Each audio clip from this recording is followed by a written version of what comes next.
बिस्मिल्लाहिर्रहमानिर्रहीम, अस्सलाम वालेकुम। डियर स्टूडेंट्स, आज हम एक नया चैप्टर शुरू करने जा रहे हैं और वो है आपका चैप्टर नंबर 10, जिसका नाम है केमिस्ट्री ऑफ लाइफ।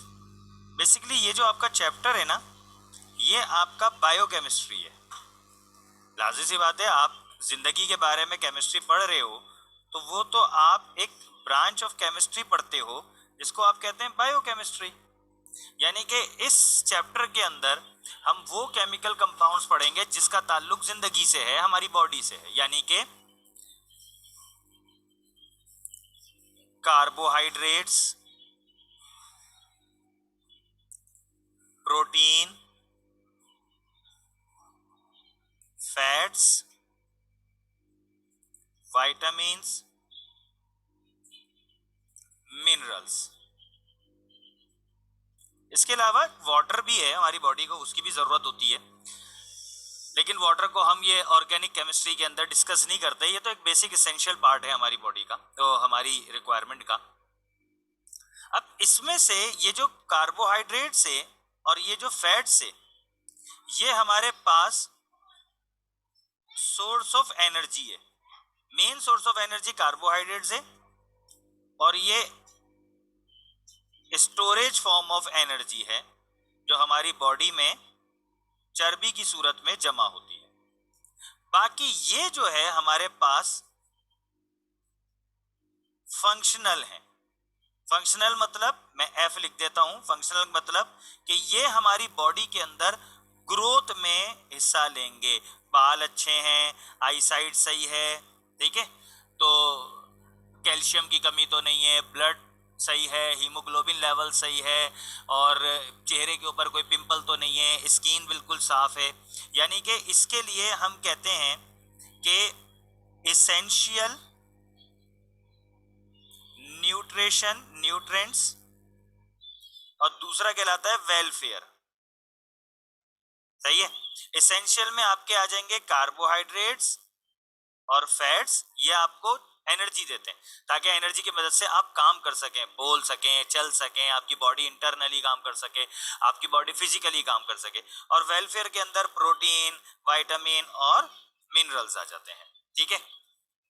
तो इसलिए हमें कहा जाता है कि बैलेंस डाइट लें, ताकि बैलेंस डाइट लेंगे तो फिर हमें ये सारी जो हमारे पास कंपोनेंट्स हैं, carbohydrate, protein, vitamin, fat, minerals and water, ये हमें मुकम्मल तौर पर हासिल हो जाए। बैलेंस डाइट उसे कहते हैं जिसमें सारे कंपोनेंट्स हो, और हर शख्स की बैलेंस डाइट दूसरे शख्स से मुख्तलिफ होती है। भाई एक मजदूर है, सही है, एक ऑफिस में बैठ के काम कर रहा है, जो ऑफिस में बैठ के काम कर रहा है उसकी डाइट उसकी बॉडी के लिहाज से डिफरेंट है। जो मजदूर है, जो सुबह 6 बजे से लेके शाम 6 बजे तक 12 घंटे मेहनत मजदूरी कर रहा है, ऊपर नीचे कर रहा है, बिल्डिंग में ईंटें ले लेके जा रहा है, इसी सीमेंट की बोरियां लेके जा रहा है, उसकी बैलेंस डाइट मुख्तलिफ होगी और दूसरे की बैलेंस डाइट मुख्तलिफ होगी। अब जब भी हम कोई फूड खाते हैं, खाना खाते हैं, तो हम ये कहते हैं, एक जुमला है जिसको हम कहते हैं फूड गिव अस एनर्जी। अब फूड हमें एनर्जी देती है, कैसे? क्योंकि फूड हमें देती है न्यूट्रिएंट्स, यानी कि ये है न्यूट्रिएंट्स आपके, और इस न्यूट्रिएंट से हमें क्या मिलती है? एनर्जी। यानी कि कार्बोहाइड्रेट से हमें एनर्जी मिल रही होती है, सही है। तो कार्बोहाइड्रेट और फैट्स ये आपकी मेन सोर्स ऑफ एनर्जी है। प्रोटीन हो गए, ये बिल्डिंग में इस्तेमाल होती है बॉडी की, यानी कि बॉडी को बना रही होती है, इसलिए हमारे पास जो है वो विटामिन और मिनरल्स ये बॉडी की ग्रोथ में हिस्सा लेता है, ठीक है। अब कार्बोहाइड्रेट की सोर्स क्या है, ये आपको बुक से मिल जाएंगी, सही है। कार्बोहाइड्रेट CHO को कहते हैं, कार्बोहाइड्रेट कंपाउंड्स। ये आपको आटा, गंदुम, गन्ना, चावल, इन सारी चीजों में आपको मिल जाएंगी। आलू और शकरकंदी, इस शहद, इन सब के अंदर आपको कार्बोहाइड्रेट्स मिल जाएंगी। गर्ज ये है कि हर मीठी चीज के अंदर कार्बोहाइड्रेट होती है। फैट्स आपको कहां मिलेगी? फैट्स आपको ऑयल्स में मिलेंगी, फैट्स आपको गोश्त में मिलेंगे, फैट्स आपको जो है वो दूध में मिल जाएंगे, ठीक है। प्रोटीन्स आपको गोश्त में मिलते हैं, दूध में मिलते हैं, अंडे में मिलते हैं, मछली में मिलते हैं। तो ये हमारे पास जो है वो इनकी सोर्सेस हैं। विटामिन्स और मिनरल्स इनकी जो सोर्स है वो है आपके पास फ्रूट्स, वेजिटेबल्स, दालें और गंदुम वगैरह। ठीक है। अच्छा जी, अब हमारे पास एक टॉपिक आता है जिसको हम कहते हैं पॉलीमर। पॉलीमर का मतलब होता है बड़ा मॉलिक्यूल, इसलिए हम पॉलीमर को मैक्रो मॉलिक्यूल भी कहते हैं। और एक चीज होती है मोनोमर, यानी कि छोटा मॉलिक्यूल। कार्बोहाइड्रेट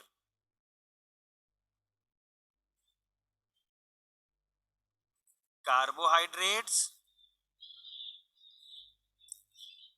प्रोटीन, फैट्स, ये सब पॉलीमर है। इनके मोनोमर क्या होंगे? इनके मोनोमर होंगे सिंपल शुगर, बहुत सारी हैं। अमाइनो एसिड बहुत सारे हैं, तकरीबन 20 हैं, जो 3000 अमाइनो एसिड मिलके बनाते हैं।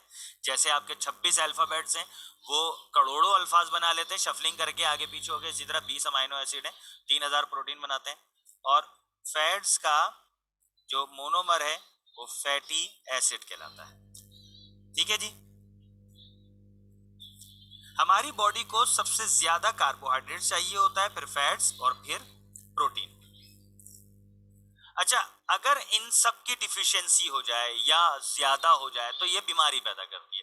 कार्बोहाइड्रेट ज्यादा हो जाए डायबिटीज, कार्बोहाइड्रेट का लेवल कम हो जाए उसको भी आप डायबिटीज बोलेंगे, गुनुदगी आ जाएगी, चक्कर आ जाएंगे, सही है, बॉडी को एनर्जी नहीं मिल पाएगी, स्टारवेशन हो सकती है, फाका हो सकता है, भूख से कमजोरी से इंसान जो है वो मर भी सकता है। प्रोटीन की अगर कमी होगी, डिफिशियंसी ऑफ प्रोटीन, इसमें क्या होता है, कमजोरी आ जाती है और जो है वो हड्डियां निकल आती हैं, गोश्त खत्म होना शुरू हो जाता है, क्वेशकोर मैरास्मस नामी बीमारियां होती हैं। सही है। इसके अलावा फैट्स बहुत ज्यादा, एक्स्ट्रा टू मच फैट्स जो है वो आपको मोटापे की तरफ ले जाता है, और मोटापा तो बीमारी की जड़ है। ठीक है। अच्छा जी, अब ये तो हमारे पास हो गए कार्बोहाइड्रेट, प्रोटीन। विटामिन्स क्या है? विटामिन्स भी आपके ऑर्गेनिक कंपाउंड है। कुछ विटामिन्स फैट सॉल्युबल विटामिन्स होते हैं और कुछ विटामिन्स आपके वाटर सॉल्युबल विटामिन्स होते हैं। सही है। विटामिन्स को हम अल्फाबेटिकल ऑर्डर में डिफाइन करते हैं, जैसे vitamin A, vitamin B, vitamin C, vitamin D, vitamin K. हर विटामिन का मखसूस काम है और हर विटामिन की सोर्स डिफरेंट है। जैसे आपको खीरे में, गाजर में आपको विटामिन ए मिल जाएगा, सूरज की रोशनी में विटामिन डी मिल जाएगा, दूध में विटामिन कैल्शियम के साथ आपको विटामिन सी मिल जाता है। ठीक है। अच्छा, इनके अलग अलग काम है। विटामिन ए आपकी विजन की क्वालिटी को बेहतर करते हैं। तो different vitamin cause the different types of functions. Minerals हैं आपके पास, मिनरल्स के भी डिफरेंट फंक्शंस होते हैं। ठीक है। यानी कि मिनरल्स जो है वो बेसिकली मैग्नीशियम, कैल्शियम, आयरन, ठीक है, सोडियम, क्लोरीन, पोटेशियम, जितने भी हमारी बॉडी में एलिमेंट्स हैं, ठीक है, उनकी तादाद को, क्वांटिटी को मेंटेन करता है, उन बैलेंस करता है। कैल्शियम कम है, लाजू सी बात है भाई, हड्डियां कमजोर हो सकती हैं, इसलिए कैल्शियम की क्वांटिटी को बेहतर करेगा ताकि जो है वो चीजें बेहतर रहें। ठीक है। तो ये तो एक जर्नल डिस्क्रिप्शन हमने दे दिया आपको इन न्यूट्रिएंट्स का। अब देखें हमारे पास टॉपिक है कार्बोहाइड्रेट्स। कार्बोहाइड्रेट कहते हैं एक ऐसा ऑर्गेनिक कंपाउंड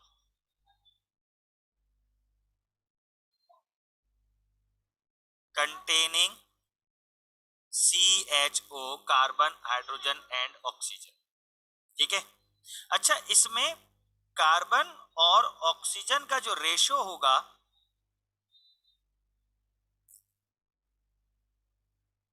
बल्कि हम यू लिखते हैं, hydrogen ratio of hydrogen is double then carbon oxygen ratio. जैसे मिसाल के तौर पे अगर C6 से O6 से तो हाइड्रोजन 12 होगा। ये एक मॉलिक्यूलर फॉर्मूला है ग्लूकोज का, वरना हमारे पास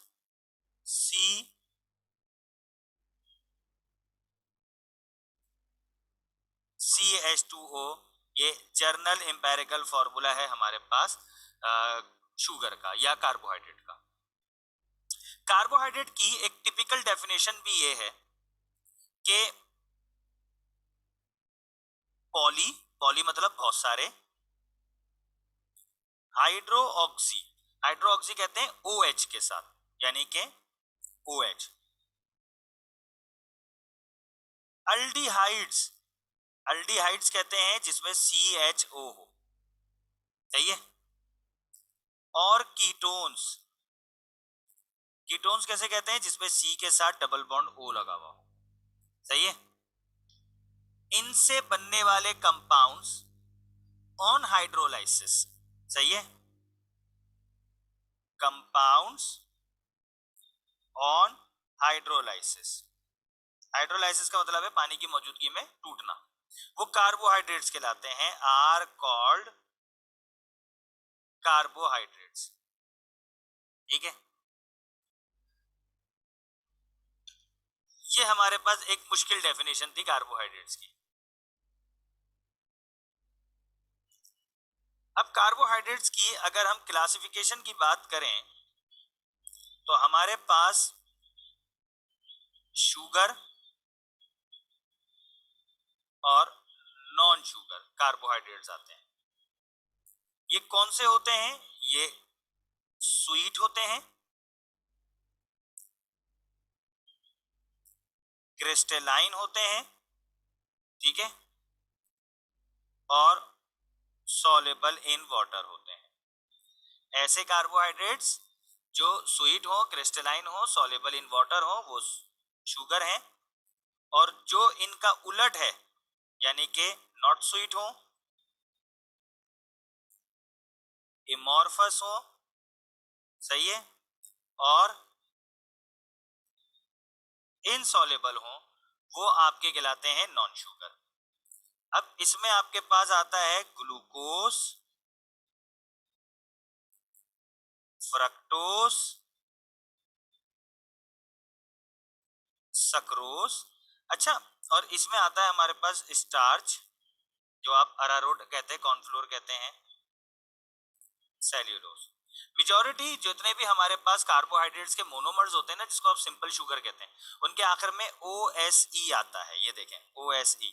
सिर्फ स्टार्च एक हमारे पास एक ऐसा कार्बोहाइड्रेट है, और सही है, और ये असल में पॉलीसैकेराइड है ये। अब ये पॉलीसैकेराइड क्या होता है ये भी हम आपको बताते हैं। Classification on based on molecular structure. अब कार्बोहाइड्रेट के मॉलिक्यूलर स्ट्रक्चर के हिसाब से इसकी क्लासिफिकेशन देख लेते हैं हम, ठीक है जी। नंबर 1 कहलाती है मोनो सैकराइड, सही है, सैकराइड का मतलब शुगर होता है। नंबर 2 कहलाती है ऑलिगोसैकराइड, तीसरी कहलाती है पॉलीसैकराइड, एक इन्होंने मिस कर दी और वो कहलाती है डाइसैकराइड।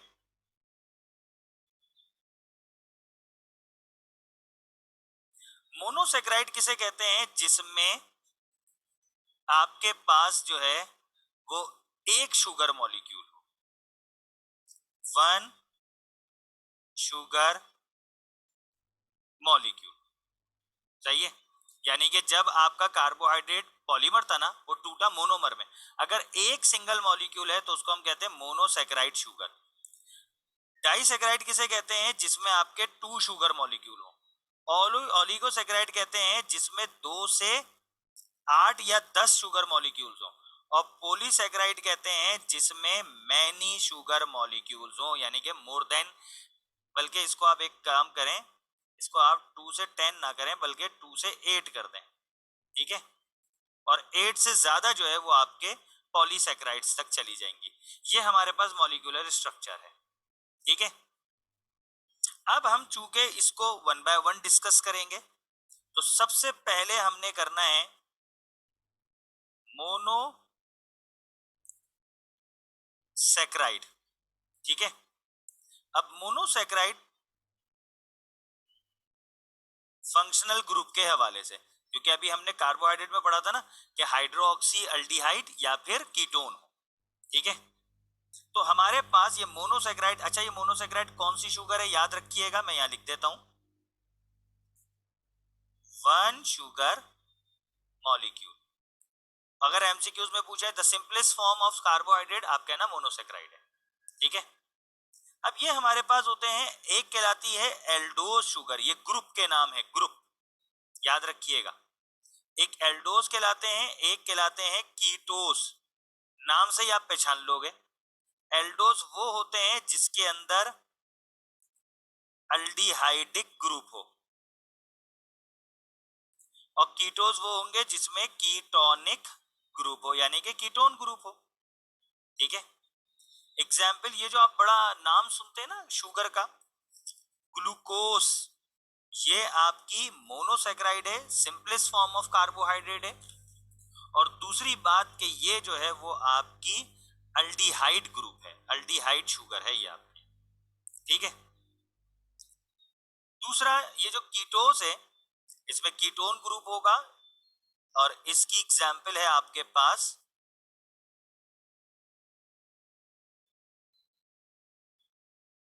फ्रक्टोस, सही है। यानी कि ये आपके पास अल्डिहाइड ग्रुप है CHO वाली, और ये कीटोन ग्रुप है C डबल बॉन्ड O वाली, ठीक है। अच्छा जी, ये तो हमने एक छोटा सा आपको मोनोसैकराइड्स के बारे में भी बता दिया। अभी हम इसका स्ट्रक्चर भी पढ़ेंगे, जितना जितना हमारे पास सिलेबस में है उस हिसाब से। अच्छा, अगर हम क्लासिफिकेशन करें,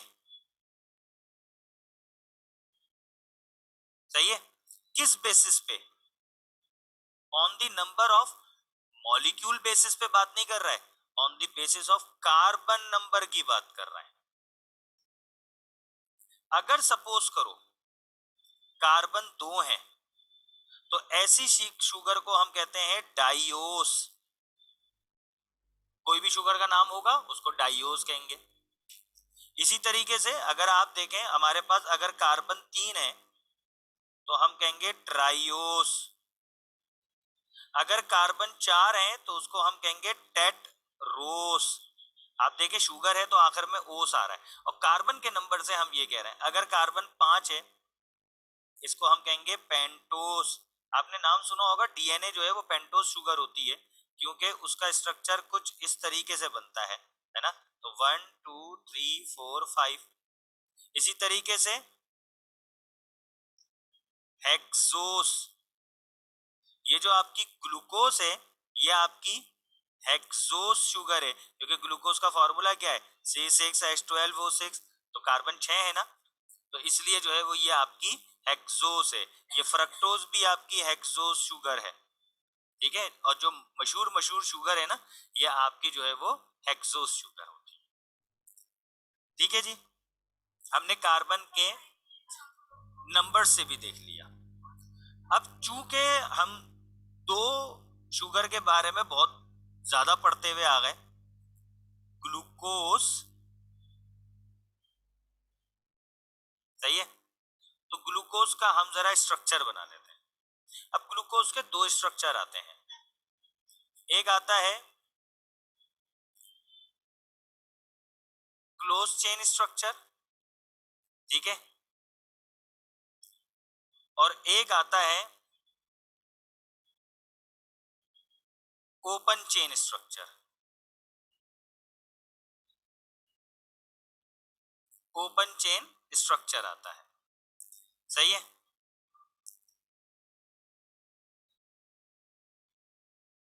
अच्छा, अब हमने जो है वो इसको डिजाइन करना है, हमने इसका जो है वो क्लोज चेन स्ट्रक्चर बनाना है, और ओपन चेन स्ट्रक्चर हमने इसका बनाना है।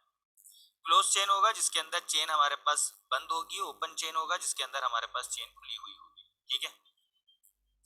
अब देखें, हमारे पास ग्लूकोज का फॉर्मूला है C6H12O6, और हम जानते हैं कि ग्लूकोज जो है वो एक एल्डिहाइडिक ग्रुप की शुगर है, जिसके लिए हमने नाम यूज करा था एल्डोस शुगर, है ना भाई। अच्छा जी, अब हम इस एल्डोस शुगर को किस तरीके से डिस्कस करते हैं, यानी कि कार्बन के साथ OH लगा हुआ होगा, इसको हम जो है वो देखें ना, एल्डिहाइड ग्रुप किसे कहते हैं, कार्बन के साथ OH लगा हुआ हो इसको हम एल्डिहाइड ग्रुप कहते हैं ना। अब देखें कार्बन है 6, 1 2 3 4 5 और 6 कार्बन, ठीक है। अब इस 6 कार्बन के अंदर यहाँ OH लगा हुआ होगा, यहाँ H लगा हुआ होगा, ये हमारे पास कहलाता है कार्बन नंबर 1। और याद रखिएगा कार्बन 1 हमारा अल्फा कार्बन कहलाता है, ठीक है। क्या कहलाएगा हमारा कार्बन 1 जो है वो अल्फा कार्बन कहलाएगा, ठीक है। अच्छा जी, फिर OH एक इधर, H एक इधर, फिर अब उल्टा हिसाब चलेगा, एक H एक OH, फिर OH फिर H, सही है। और यहाँ पर H लगेगा और इसके साथ आएगा CH2OH। अच्छा, अब ये जो हमारा कार्बन है ना, मैं थोड़ा सा इस OH को हटा के इधर बनाता हूं जरा, सही है। ये कार्बन और ये कार्बन एक ऑक्सीजन के साथ जुड़ते हैं और ये हमारा एक ओपन स्ट्रक्चर बन जाता है। ये ओपन स्ट्रक्चर आपको ऐसे समझ में नहीं आएगा, जब हम इसका क्लोज स्ट्रक्चर बनाएंगे ना फिर आपको समझ में आएगा। अच्छा, याद रखिएगा इसको हम कहते हैं अल्फा ग्लूकोज। अच्छा, अब ये अल्फा ग्लूकोज क्या होता है, यानी कि अल्फा ग्लूकोज उसे कहते हैं कि जिसके अंदर जो है वो OH group is on right side. OH group जो है वो राइट साइड की तरफ लगा हुआ होगा। तो आप गौर से देखें, ये आपका पहला कार्बन है जिसको आप अल्फा कार्बन कहते हैं, ठीक है। तो ये इसका राइट साइड हो गया और ये इसका लेफ्ट साइड हो गया। तो OH राइट साइड पे लगा हुआ है, इसलिए हम इसको अल्फा ग्लूकोज कहेंगे। अच्छा, अगर मैं जो है वो इसी स्ट्रक्चर को, ठीक है, यू बना दूं कि मैं 1 2 3 4 5 और 6, ठीक है, CH2OH। अच्छा, इधर अब मैं इधर OH ले जाऊं और इधर H ले जाऊं, लेफ्ट साइड पे ले जाऊं मैं, तो ये बीटा हो गया, ठीक है। ये आपके पास बीटा ग्लूकोज बन गया, ठीक है। अच्छा, बाकी रेस्ट आपका क्या होगा, OH H H OH, इसी तरह H OH,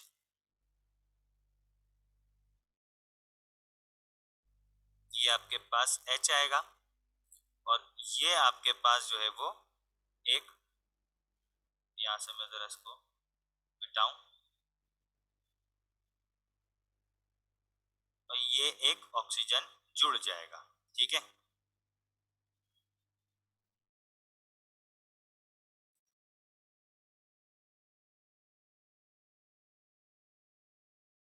तो ये हमारा बीटा ग्लूकोज है, ठीक है।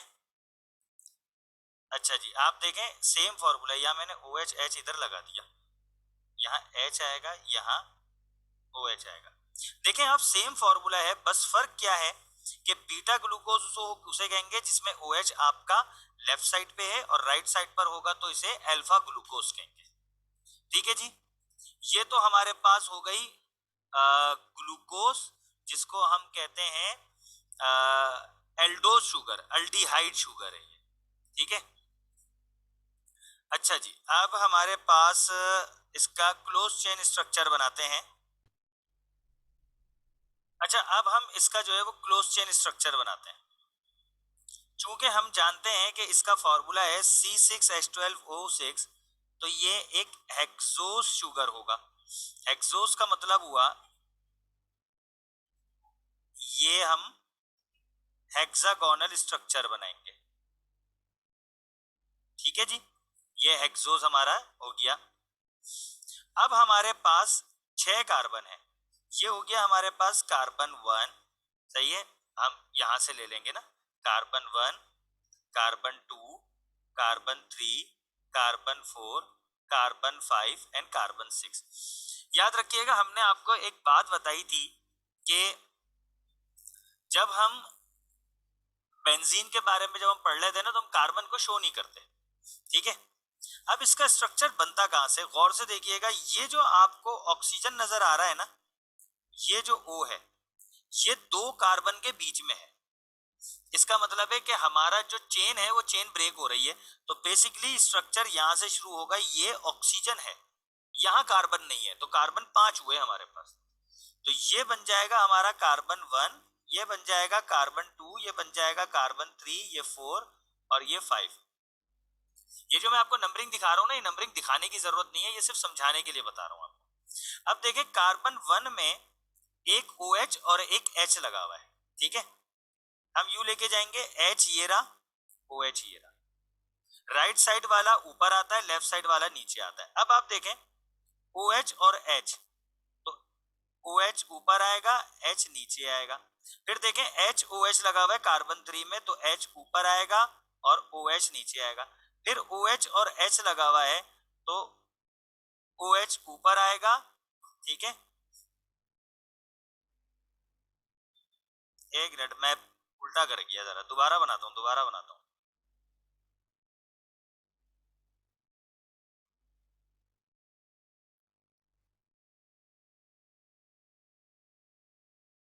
ये हमारे पास एक्सोस, एक रिंग बना रहा हूं मैं, हेक्सागोनल रिंग बना रहा हूं। स्टार्ट करेंगे हम फर्स्ट पोजीशन से, ये ऑक्सीजन है। अब ये हमारा कार्बन 1 है, ये कार्बन 2 है, ये कार्बन 3 है, ये कार्बन 4 है, ये कार्बन 5 है। ठीक है, अभी छठे कार्बन की भी जगह बनाएंगे। अब आप देखें यहाँ फर्स्ट पोजीशन पे राइट साइड पे आपका हाइड्रोजन है, और सॉरी मैं ये बना रहा हूं, मैं पहले ये अल्फा बना के दिखा रहा हूं। ठीक है, अभी आप इसको पहले अल्फा ग्लूकोज बना लेते हैं हम। ठीक है, इधर देखें आप, राइट साइड पे ऑक्सीजन है, लेफ्ट साइड पे जो है वो आपके कार्बन है, हाइड्रोजन है। ठीक है, तो राइट साइड वाला मटेरियल नीचे आएगा और लेफ्ट साइड वाला ऊपर आएगा। ठीक है जी, ये याद रखिएगा। फिर आप देखें राइट साइड पे OH है और लेफ्ट साइड पे H है, तो राइट साइड वाला नीचे आएगा, लेफ्ट साइड वाला ऊपर आएगा। फिर तीसरे कार्बन पे देखें, राइट साइड पे H है और दूसरा OH है। और आप एक लिहाज से देखते हुए चलिएगा, ये जो है वो आपका बिल्कुल स्ट्रक्चर के साथ चल रहा है। देखिए राइट साइड पे 2 दफा OH आ रहा है, तो आपने 2 OH नीचे रखे। फिर H आ रहा है, आपने H ये नीचे रखा। फिर OH आ रहा है, आपने OH नीचे रखा, H ऊपर रखा। और अब आपके पास ये कितने कार्बन हो गए, ये आपके पास हो गए 4 कार्बन। ठीक है जी, अब ये है आपके पास 5वां कार्बन। तो ये जो 5वां कार्बन है, आप जरा गौर से देखें, मैं डॉटेड लाइन से दिखा रहा हूं। ये 5वां कार्बन आपका एक तो ऑक्सीजन से जुड़ा हुआ है, इज दैट क्लियर? और ये ऑक्सीजन आपका पहले कार्बन से जुड़ा हुआ है, ये आपका पहला कार्बन, तो देखें पहला कार्बन भी ऑक्सीजन से जुड़ा हुआ है। स्ट्रक्चर आपका समझ में आ रहा है ना? इस 5वें कार्बन की राइट साइड पे जो है वो है आपके CH2OH। ठीक है, राइट साइड पे आपके क्या है, CH2OH है, और लेफ्ट साइड पे आपका हाइड्रोजन है। तो आप इस दफा हाइड्रोजन नीचे बनाएंगे और CH2OH आप ऊपर रखेंगे, ताकि आपका छठा कार्बन भी ऊपर आ जाए। ठीक है, ये आपका स्ट्रक्चर बन जाएगा। ठीक है, अच्छा वैसे इससे कोई ऐसा फर्क नहीं पड़ता कि आपने OH को ऊपर बनाना है या आपने H को नीचे बनाना है। आपको बेसिकली तो हाइड्रोजन की 4 वैलेंसी शो करनी है ना। ठीक है, आप देखें ना, ये एक कार्बन है, एक कार्बन की एक वैलेंसी ऑक्सीजन के साथ जा रही है, एक वैलेंसी दूसरे कार्बन के साथ जा रही है, एक वैलेंसी इसकी हाइड्रोजन के साथ जा रही है, और एक वैलेंसी इसकी OH के साथ जा रही है। कार्बन के तो 4 हो गए ना। अब नीचे वाले कार्बन को देखें, एक इसकी हाइड्रोजन के साथ जा रही है, एक इसकी OH के साथ जा रही है, एक इसकी अगले कार्बन के साथ जा रही है। तो वैसे इससे कोई इतना खासा फर्क नहीं पड़ता कि हम जो है वो इस तरह इसको बनाए कि ये एक ऊपर आएगा ये नीचे आएगा, इससे कोई फर्क नहीं पड़ता, लेकिन आप बस ये है कि इसको लेफ्ट या राइट पे रखें, लेकिन अगले वाले की पोजीशन उसके उलट होनी चाहिए। ये हो गया आपका अल्फा ग्लूकोज। अब अगर मैं बीटा बनाऊंगा, पहला आपका ऑक्सीजन ही है, ठीक है। अब आप उल्टी पोजीशन कर दें, OH H, सही है। अब H के साथ OH है तो इधर OH इधर H, सही है। फिर इधर देखें आप, इधर H इधर OH, ठीक है। और फिर इधर जो है वो OH और इधर H, और इधर आखिर में H और CH2OH, ठीक है। आप देखें यहाँ पर आपने कार्बन की पोजीशन चेंज कर दी, सही है। ये अल्फा हो गई, ये बीटा हो गई, इसका आपने बीटा नाम रख दिया। तो ये तो हमारे पास कार्बोहाइड्रेट्स का हमने स्ट्रक्चर बना लिया ग्लूकोज का, ठीक है। अब हम फ्रक्टोज का शुगर का स्ट्रक्चर बनाएंगे, और फ्रक्टोज का जो हमारा स्ट्रक्चर होगा वो कीटोनिक ग्रुप है हमारा फ्रक्टोज ना, फ्रक्टोज हमारा कीटोन का ग्रुप है। तो हम फ्रक्टोज का स्ट्रक्चर बनाएंगे जरा। तो फ्रक्टोज का स्ट्रक्चर हम देख लेते हैं।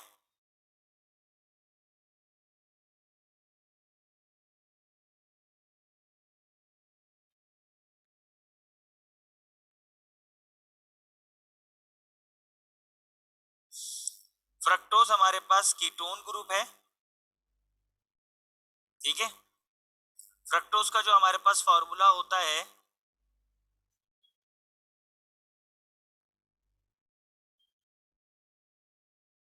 इसका भी हमारे पास फॉर्मूला होता है C6H12O6, क्योंकि हमने पढ़ा था ये भी आपका एक हेक्सोस शुगर है।